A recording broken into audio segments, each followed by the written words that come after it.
Hi guys, thanks for watching. I'm Andy, I'm in West Wales, and this is a quick look at the main astrological movements ahead of us today as we go into the brand new day, Friday the 16th of March 2018. We have the moon in Pisces since yesterday. Pisces has a lot to do with inspiration, intuition, and generally speaking, information and inspiration that comes to us from outside of the normal realm of everyday life. Now, we're all inspired by special people, aren't we? Particularly Professor Stephen Hawking always inspired me a lot, and now he's passed. That kind of inspiration comes from this world all the time.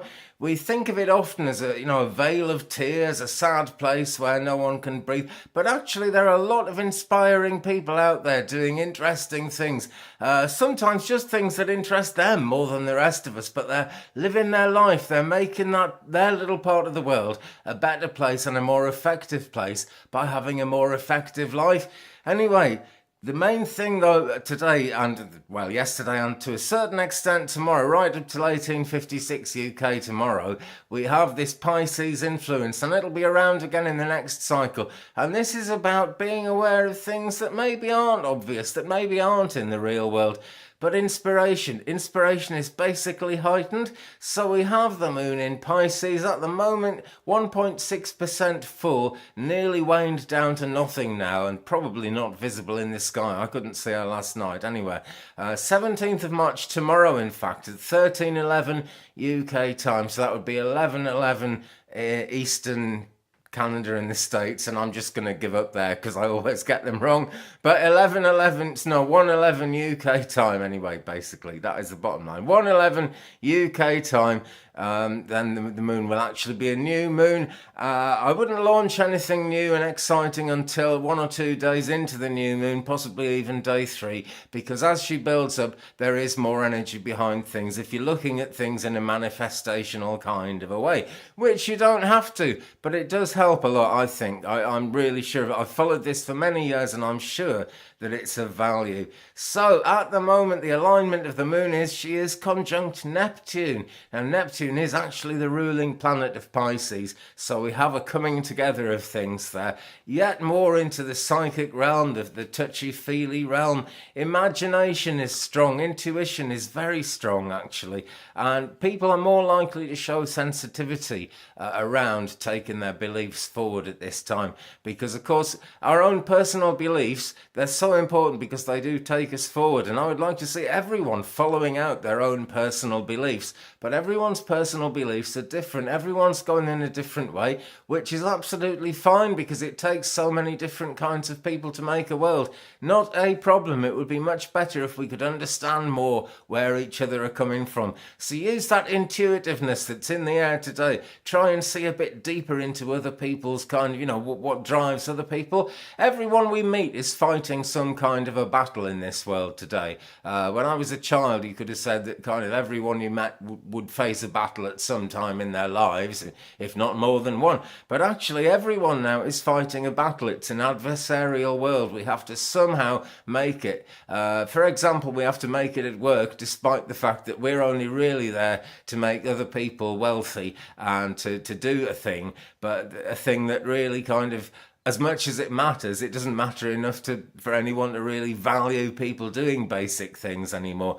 Great shame, but the pendulum swings, the world will change back. It's always happening because the cycle is always turning, and the cycle is particularly on the move today because there are, it's on the move every day because there are always new alignments, that kind of thing. Mercury trines the North Node today, though. Let me see, and that's quite an important one. That is at 21:34 UK time tonight. 34 minutes past 9, 26 minutes to 10 tonight. Mercury trines the North Node.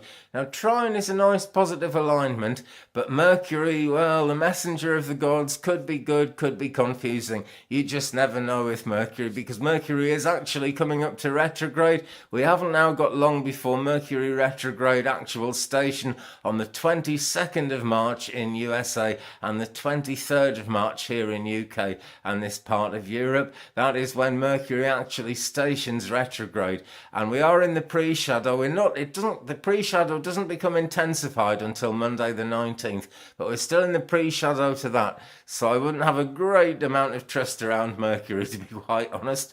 But Mercury is squaring Pluto at the moment, so we may see some quite disturbing, quite challenging announcements coming out, but it's all about change, and the better we react to them, the more realistically we react to whatever is announced today, the better the change is going to go, the more sense it's going to make. Let's take a quick look at spaceweather.com. The solar wind speed this morning is 496.5 kilometers per second. The proton density 8.1 protons a cubic centimeter. They are both up a bit on yesterday, definitely on the way up at the moment, but the solar wind stream has arrived. It's been on its way for the last few days, travelling from a wide gash in the sun's atmosphere. It's actually here now. This has been causing wonderful auroras and things to see in the sky. We are looking at some geomagnetic buffeting. We're not looking at an actual geomagnetic storm. I can't see anywhere. I'm just going up and down the page in case I missed it earlier. No, I didn't. Tell you what, it's worth mentioning that's here though, and I keep saying it, but at the moment we can see Mercury and Venus in the night sky. Venus is the bigger, brighter one, Mercury less so, because Mercury is that bit further away, that bit closer to the sun. Venus, just about our closest neighbour, I believe. All the things we associate with Venus are wonderful, really lovely, beautiful energy. So there we go, but the coronal hole is still there. It's really quite wide, it's quite a gash. There is a new sunspot, but it's tiny. That's number 2701. Okay, well, thank you very much for watching today, folks. I'm sorry I'm messing around with the channels a bit at the moment, but I'll come out right in the end, I promise you. Keep it real. I look forward to seeing you. I'll see you tomorrow, won't I? Because I'll be here again tomorrow. Okay, have a great Friday, the 16th of March, my friends. Don't forget to like and subscribe if you haven't already. If you have subscribed already, thank you very much. It's really helping me to go forward, and I hope I can share the journey with you too. Leave me a comment, let me know. Have a great day, friends. Bye-bye.